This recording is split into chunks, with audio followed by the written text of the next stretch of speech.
Hello, welcome here.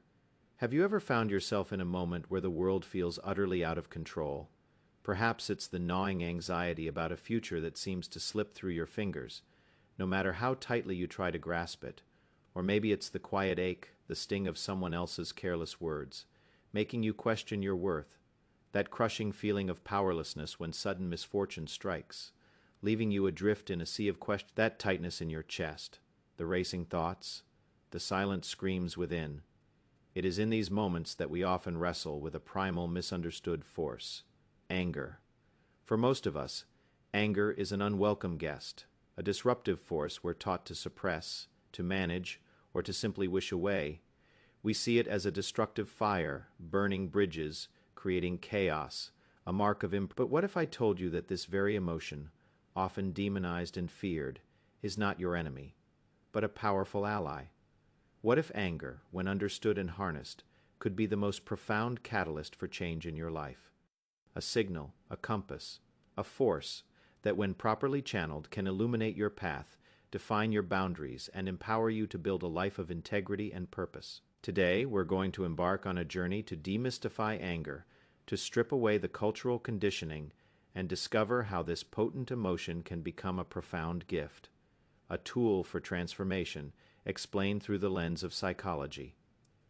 Our journey begins by confronting a fundamental misconception, the pervasive idea that anger is inherently bad, a negative emotion to be avoided at all costs. From childhood, many of us are taught to be nice, to calm down, to don't get angry.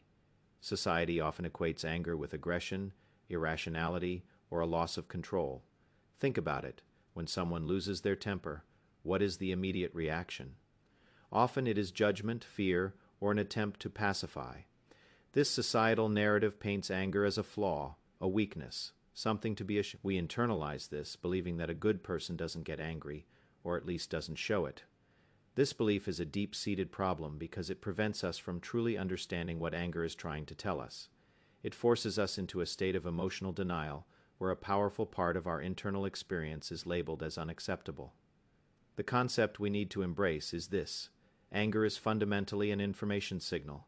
It's not inherently good or bad. Just as pain signals a physical injury, or joy signals a positive experience, anger signals that something is amiss in your internal or external environment. It's an alarm bell ringing, a notification popping up on your internal screen. This signal is designed to grab your attention, to tell you, hey, something important is happening here that needs your focus. It's a vital piece of feedback from your deepest self, alerting you to. It's an evolutionary mechanism, honed over millennia, to prepare us for action, to protect what is ours, and to right perceived wrongs. To dismiss this signal is like turning off the smoke detector. Because you don't like the sound you might avoid the temporary discomfort, but you risk missing a critical warning about a potential fire. When we analyze this, we see that the true nature of anger is neutral in its essence. Its value, constructive or destructive lies entirely in how we interpret and respond to the message it carries. Consider the analogy of a compass. A compass doesn't judge the terrain, it simply points north. It is a tool that provides direction. Similarly, anger doesn't come with a moral judgment. It simply points to a perceived deviation from your internal north, your sense of justice, fairness, or if you smash the compass because you don't like the direction it is pointing, you are doing yourself a disservice. Instead, you need to look at where it is pointing and ask, why is it pointing there? What does this mean for my journey? This analytical approach shifts us from a reactive emotional response to a proactive intellectual inquiry. It helps us understand that the energy of anger itself is raw, unrefined power. It is like electricity. The outcome depends entirely on the circuit it is directed through. The application here is profound. You need to reframe your relationship with anger. Instead of seeing it as an enemy to be vanquished, view it as an insightful, albeit sometimes uncomfortable, ally when anger arises. Instead of immediately trying to push it down or lash out, pause, take a deep breath. Acknowledge its presence with curiosity, not judgment. Ask what value feels threatened, what need is unmet. This practice of conscious inquiry transforms anger from a chaotic outburst into a source of self-knowledge and an impetus for constructive action. It allows you to shift from being a victim of your emotions to becoming a master of your internal landscape, using every signal to navigate your life more effectively. This reframe is the first crucial step in transforming anger from a burden into a powerful tool for self-empowerment and positive change. It's a moment of aha, when you realize that the emotion you've been fighting might actually be fighting for you. This leads us to our second significant problem, the widespread habit of suppressing anger. Many of us, internalizing the societal message that anger is bad, become experts at pushing it down. We bite our tongues, plaster on a fake smile, or try to rationalize away the feeling. We tell ourselves, it is not a big deal, or I shouldn't feel this way. While this might seem like a noble attempt at maintaining peace or appearing composed, it often leads to a far more insidious and damaging outcome than a direct, albeit sometimes uncomfortable, expression of anger. Think of it like trying to hold a beach ball under. It takes immense energy, and the moment you relax, it springs back up, often with more force than before. Suppressing anger doesn't make it disappear. It merely redirects its energy, sometimes into hidden channels, sometimes into a slow, corrosive burn that damages you from the inside out. The concept to grasp here is that anger, like a river, will always find a path. If you dam it up at one point, its energy will seek an alternative. If the direct, healthy expression of anger is blocked, the river will overflow its banks in other areas or seep into the ground, causing damage unseen. Psychologically, this means that suppressed anger doesn't simply vanish. Its energy transforms into other, often more problematic emotional states or behaviors. It can manifest as chronic anxiety, a generalized unease, or a feeling of being constantly on edge. It can morph into passive, aggressive behaviors, where resentment simmers beneath a polite exterior, leading to subtle sabotage, snide remarks, or an inability to truly connect with others. It can become cynicism, a pervasive negativity that colors your perception of the world. In some cases, it can even manifest as physical symptoms, headaches, digestive issues, chronic pain, or elevated blood pressure, as your body literally bears the burden of unexpressed emotional stress. It is the silent killer of relationships and inner peace. Analyzing this phenomenon reveals a critical insight. The act of suppression requires a continuous expenditure of emotional and psychological. Imagine constantly pushing down a heavy weight. It is exhausting. This ongoing internal struggle depletes your emotional reserves, leaving you feeling drained, irritable, and disconnected from your true self. Furthermore, when anger is suppressed, it often doesn't get processed. It remains unresolved, building up like pressure in a sealed container, ready to explode at the slightest provocation or to leak out as chronic. You might find yourself snapping at a loved one over a minor inconvenience, not because of the current situation, but because it's the 100th drop in an overflowing bucket of unaddressed frustrations. Or you might become increasingly resentful, feeling victimized and unheard, fostering a sense of injustice that poisons your relationships and your outlook on life. This suppressed energy, rather than fading away, the application is clear. You must learn to acknowledge and allow anger without necessarily expressing it in an uncontrolled or destructive way. This is not about giving yourself permission to rage or be aggressive. It is about giving yourself permission to feel. When anger arises, instead of pushing it down, gently bring your awareness to it. Notice where you feel it in your body, perhaps a tightening in your jaw, a warmth in your chest. Simply acknowledging its presence without judgment begins to dissipate its power over you. This act of mindful observation creates a space between the feeling and your reaction. It's like watching the waves of the ocean. You don't try to stop them, you simply observe them as they rise and fall. You might then choose to journal about it, talk to a trusted friend, or engage in physical activity to release the pent-up energy. The key is to let the anger river flow, not by building a dam, but by creating constructive channels for its energy to move through, so it doesn't stagnate or flood your inner landscape. This practice allows you to process the emotion, understand its message, and then choose your response, rather than being dictated by an uncontrolled outburst or a simmering internal fire. Now, let's delve deeper. It often feels like anger is triggered by external events, a rude driver, a critical boss, an unsupportive partner. While these events are indeed stimuli, they are rarely the favorite cause. Believing that external factors are the sole cause of your anger leaves you feeling powerless, a victim of circumstances. If a specific event is the cause, then your peace of mind is constantly at the. This superficial understanding of anger's origin prevents you from identifying the deeper, more significant internal triggers that truly fuel your emotional responses. Here's the powerful concept. Anger fundamentally serves as a boundary violation indicator. It is your internal guardian, signaling that a perceived line has been crossed. A line related to your values, your self-worth, your needs, or your expectations. Imagine your personal boundaries as an invisible fence surrounding your inner landscape, protecting what is sacred to you. When someone steps over that fence, or when a situation threatens something you hold dear, your internal alarm system, which is anger, goes off. It's a primal defense mechanism, a warning signal that says, hey, this is not okay. This is a threat to my integrity, my dignity, or my well-being. This perspective shifts the focus from the external trigger to your internal response, and crucially, to your internal framework of values and needs. This is where your power lies. When we analyze this, we see that anger is not just about what happened, but about what meaning you assign to what happened in relation to your core self. Did someone disrespect you? That's anger signaling a violation of your need for respect and dignity. Was a prompt. Did you feel unfairly treated? That is anger signaling a violation of your need for justice and equity. Your anger highlights what you value, what you believe you deserve, and what you deem acceptable or unacceptable. It is a powerful spotlight shining on your unarticulated needs and unspoken boundaries. Without this signal, these crucial aspects of yourself might remain invisible, leading to repeated patterns of feeling. It is your internal system telling you, this matters to me. This is important. The application is transformational. Use anger as a guide to identify the root cause to pinpoint exactly what boundary was crossed or what value was threatened. When anger surges, instead of reacting impulsively, take a moment to perform an internal audit. Ask yourself, what specifically about this situation made me angry? What personal boundary has been violated, either by another person or by my own inaction?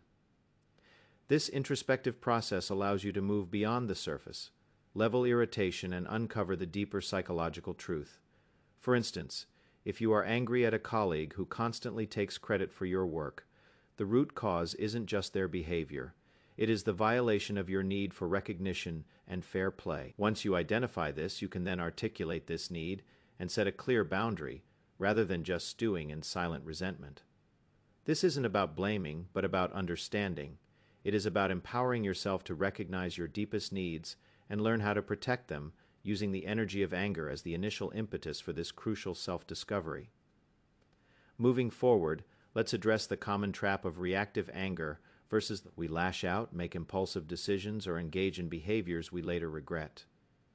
This immediate, unthinking response is often fueled by our reptilian brain, designed for fight or flight, and it bypasses our higher cognitive functions. This primal reaction, while sometimes necessary in truly life-threatening situations, often proves detrimental in the complex social landscapes of modern life. It exacerbates conflicts, damages relationships, and leaves us feeling ashamed or guilty. The problem isn't the feeling of anger itself, but this unexamined automatic impulse to react instantly without conscious thought or intention. The pivotal concept here is the pause, the space between stimulus and response. This idea, deeply rooted in Stoic philosophy and cognitive psychology, posits that your power lies not in preventing the initial feeling of anger, but in the choice of how you respond to it. Viktor Frankl famously wrote, "Between stimulus and response there is a space. In that space is our power to choose our response. In our response lies our growth and our freedom." This space, though sometimes it is the moment where you can choose to interrupt the automatic emotional cascade and engage your higher reasoning. The initial rush of anger is often involuntary, a primal alarm. But what you do after the alarm sounds is entirely within your conscious control. Analyzing this pause reveals its immense significance. When you create this space, you shift from being a passenger in the turbulent waters of your emotion. This pause allows your prefrontal cortex, the part of your brain responsible for planning, decision-making, and social behavior, to catch up with your amygdala, the part that triggers the fight or flight response.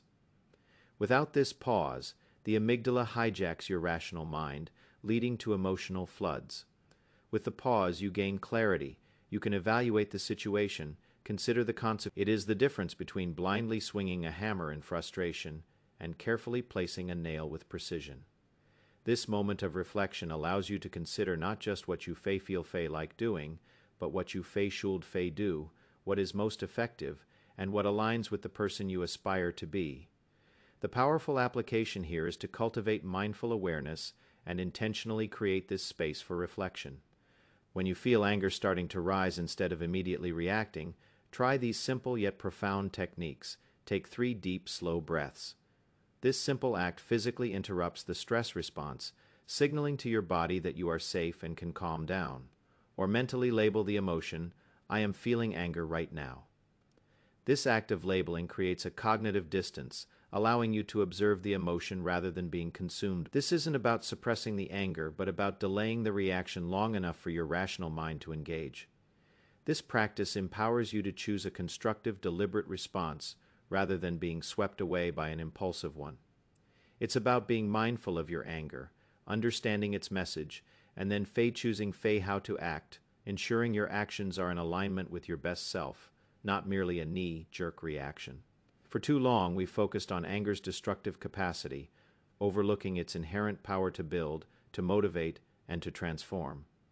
The problem is, if we only see anger as something negative, we miss out on leveraging one of the most potent emotional fuels available to us. It is like having a high-octane engine but only ever using it to idle. We avoid the feeling, and in doing so, we forfeit its immense propulsive force for positive. The core concept is that anger, when understood and channeled, possesses transformative power. It's not just a warning signal, it's an energy source, a surge of adrenaline, and mental focus that can be directed towards constructive ends. Think of it as raw, unrefined energy like a powerful river current. If left unchecked, it can cause floods. But if you build a hydroelectric dam, that same current can... The emotion itself is a vital force. Its impact depends on the structure you give it. This transformative power comes from its ability to highlight what needs to change and to provide the motivation and energy to enact that change. It sharpens your focus, strengthens your resolve, and compels you to act when you might otherwise feel complacent or resigned. Analyzing this transformative aspect reveals how, when you feel anger, it's often because something you deeply care about has been violated or threatened. This clarity, born from the discomfort of anger, can be incredibly empowering. It shows you what you stand for, what you will not tolerate, and what you are willing to fight for. This isn't about physical fighting, but about fighting for your principles, for justice, for yourself, or for others. Historically, many significant social movements feign from civil rights to this anger wasn't destructive. It was the driving force behind collective action, legislative reform, and cultural shifts. On a personal level, anger can motivate you to leave an unhealthy relationship, demand better treatment at work, stand up to a bully, or finally pursue a long-deferred dream that felt out of reach. It provides the conviction to say, "Enough is enough. This must change." The practical application is to channel your anger into constructive action, problem solving, or speaking up. Once you've identified the root cause of your anger, the violated boundary or value, ask yourself, what specific action can I take to address this? What solution can I create? What needs to be said, and to whom?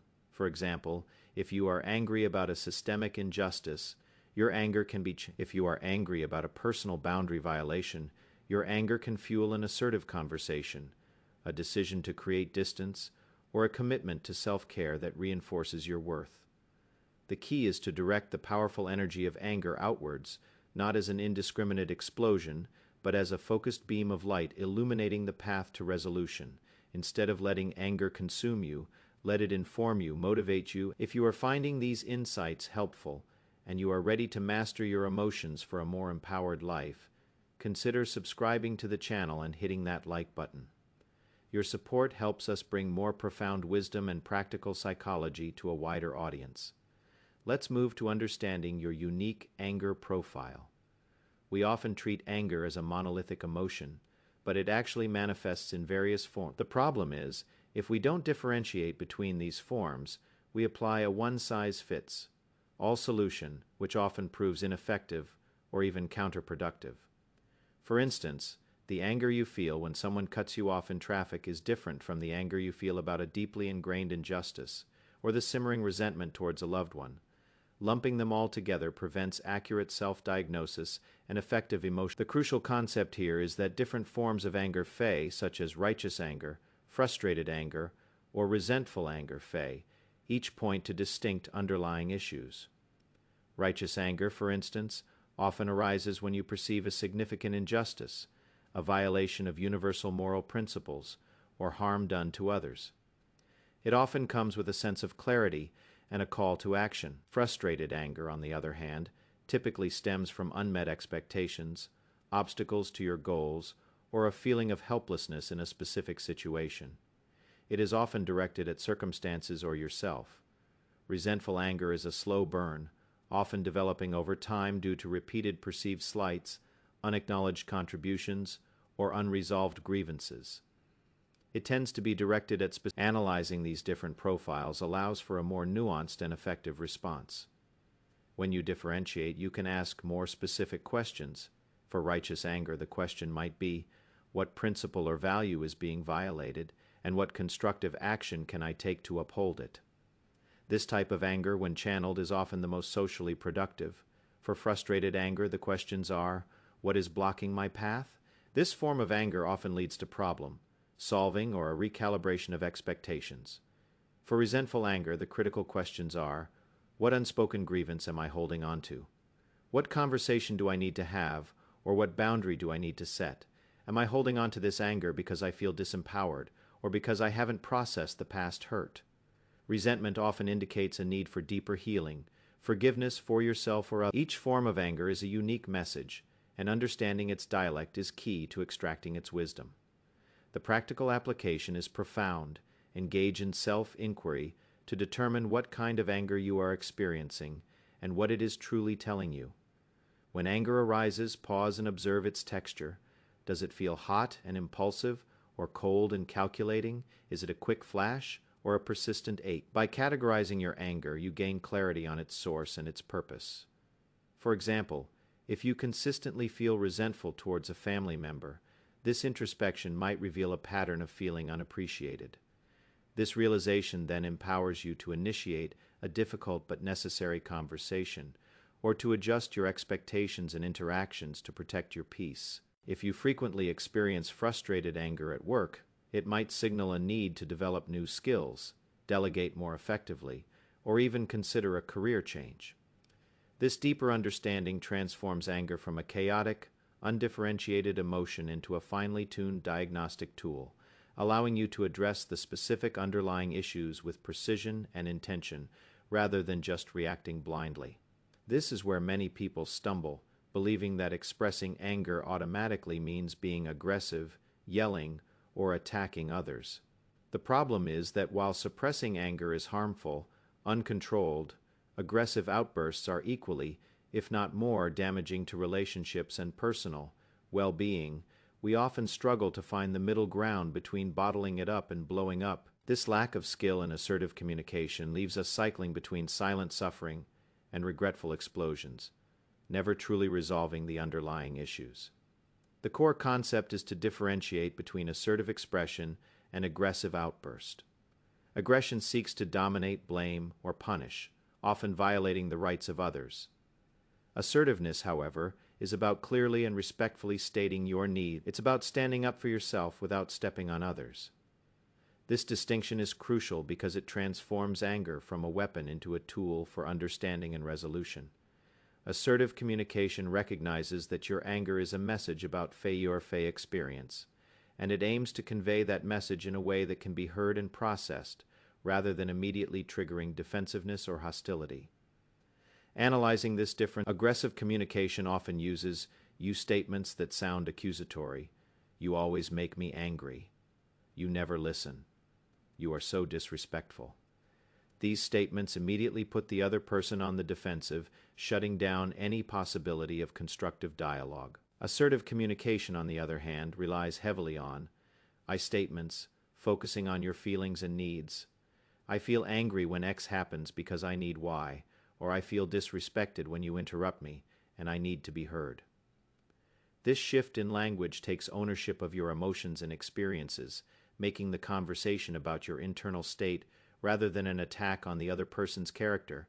It acknowledges that your anger is valid, but also that you are responsible for how you choose to express it. The vital application is to develop communication skills to express anger constructively in relationships. When you feel anger and you've processed its message, consider how you can articulate it effectively. Practice using I statements.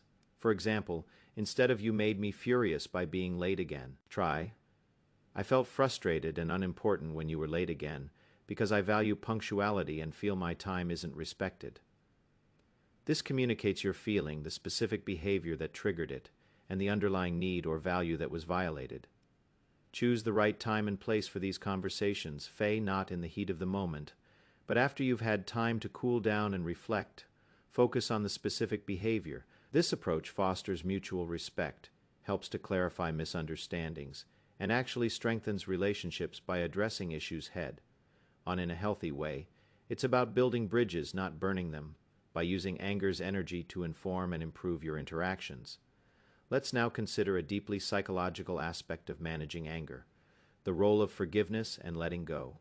Many people conflate forgiveness with this misunderstanding creates a significant barrier to releasing anger, as people often feel that forgiving means betraying themselves or allowing others to get away with wrongdoing. The problem is, clinging to anger, especially resentment, after an event has passed, doesn't punish the offender, it only punishes you. It's like drinking poison and expecting the other person to die. This attachment to past grievances becomes a heavy chain. The profound concept here is that forgiveness is primarily an act of self-liberation, not an endorsement of the offense. It is a conscious decision to release yourself from the emotional prison of resentment, bitterness, and the desire for revenge. Forgiveness doesn't mean forgetting, nor does it mean excusing the behavior. It means choosing to let go of the emotional suffering It's about detaching your well-being from the actions of another and reclaiming your peace of mind. This understanding shifts the power dynamic. You are not forgiving for them, but for yourself. It is an act of profound self-care, recognizing that your emotional freedom is more valuable than maintaining a painful connection to a past wrong. Analyzing this reveals that holding on to anger continuously re-traumatizes you. Every time you revisit the memory of the slight or injustice with the same intensity of anger, you are, in essence, reliving the experience. Your body releases stress hormones, your mind becomes agitated, and you remain tethered to the past. This chronic stress takes a toll on your mental and physical health, clouding your present and diminishing your capacity for joy. Forgiveness, therefore, is not about allowing someone. It is about breaking the emotional chains that bind you to the past and preventing those past hurts from continuing to dictate your emotional state in the present. It is a recognition that while the past cannot be changed, your relationship to it and its power over you can be transformed. It is about choosing to invest your precious energy into your future and your well-being, rather than endlessly reliving what. The powerful application is to consciously process your anger, and then, for your own peace, choose to release the grip of resentment. This is not a one-time event, but often a gradual process. Start by fully acknowledging your anger and its message. As we've discussed, understand what boundary was crossed, what value was violated. Then decide that you will no longer allow that past event or person to control your present emotions.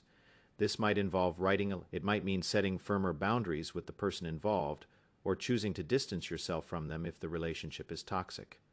The crucial step is the internal decision to move forward, to prioritize your inner peace over the need for continued anger or retribution. This does not absolve the other person, it liberates you.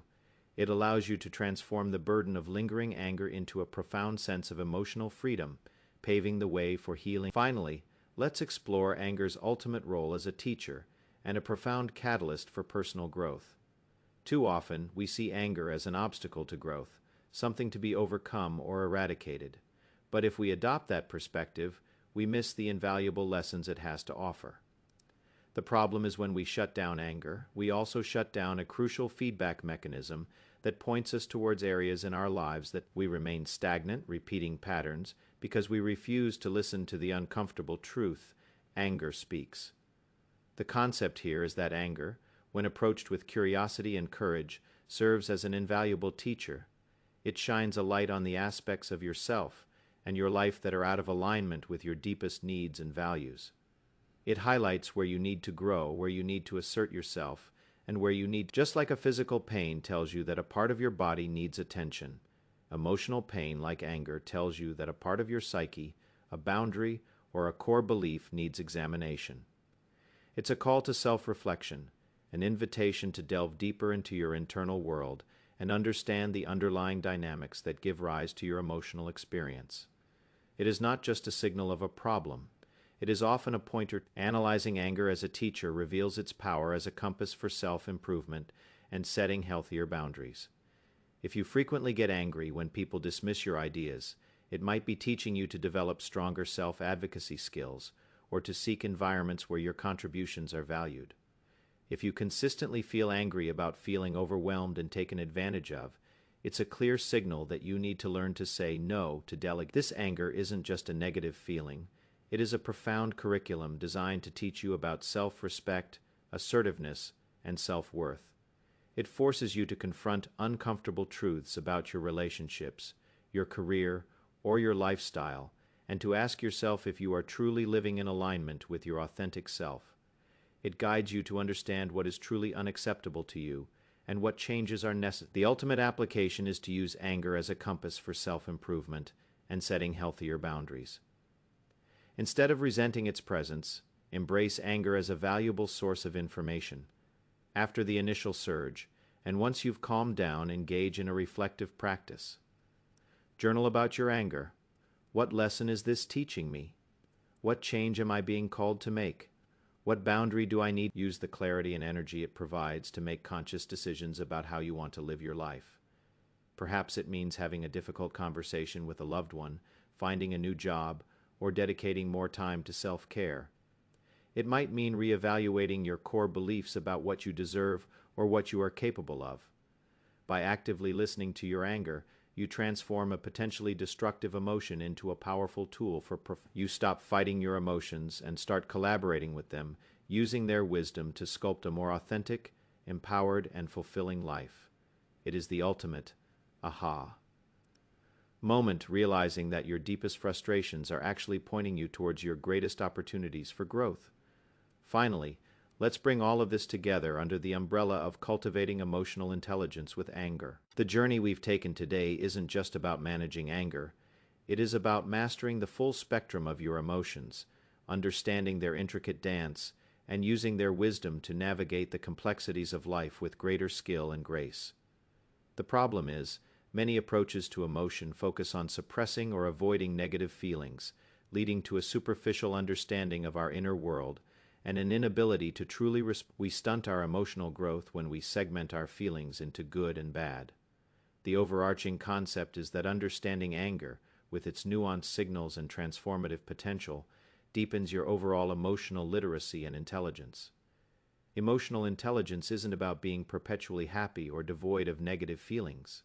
It is about self-awareness, recognizing your emotions as they happen, and understanding their meaning. It is about empathy, understanding the emotions of others, and it is about social skills, using this understanding to navigate relationships effectively. When you learn to truly listen to your anger, you become more attuned to your own internal landscape. You develop a more sophisticated understanding of your needs, values, and boundaries. This refined self-awareness then naturally extends outwards, enhancing your empathy for others. Analyzing this further reveals how engaging with anger fosters both emotional regulation and empathy. By practicing the pause and engaging in self-inquiry, you are actively developing your capacity for emotional regulation. You are learning to control your responses, not your feelings. This skill is invaluable across all emotional states, not just anger. Moreover, by understanding that your anger stems from unmet needs or violated boundaries, you gain a deeper appreciation for the fact that others' anger often comes from a similar place. This insight can unlock empathy. When you see someone lash out in anger instead of just reacting to their aggression, you might pause and ask yourself, what unexpressed need or violated boundary might be at the root of their behavior? This doesn't excuse their aggression, but it allows you to approach the situation with more understanding, potentially leading to a more constructive resolution. It is about seeing the human beneath the emotion, both in yourself and in others. The profound application is to practice emotional regulation and empathy, even when anger is present, thereby elevating your overall emotional intelligence. This means actively applying all the strategies we've discussed today, reframing anger as a signal, acknowledging its presence without suppression, identifying its root cause, creating the pause before responding, channeling its energy into constructive action, understanding your anger profile, and communicating assertively. It also means extending this understanding and compassion to others. When you master you become more resilient, more authentic, more capable of building healthy relationships, and more effective at advocating for yourself and the causes you believe in. Anger, once a feared adversary, becomes a powerful mentor, guiding you toward a life of greater emotional mastery, purpose, and profound wisdom. If this deep dive into the psychology of anger has resonated with you, and you are committed to transforming, your engagement fuels our mission to bring these essential insights to more people who are ready to unlock their full potential.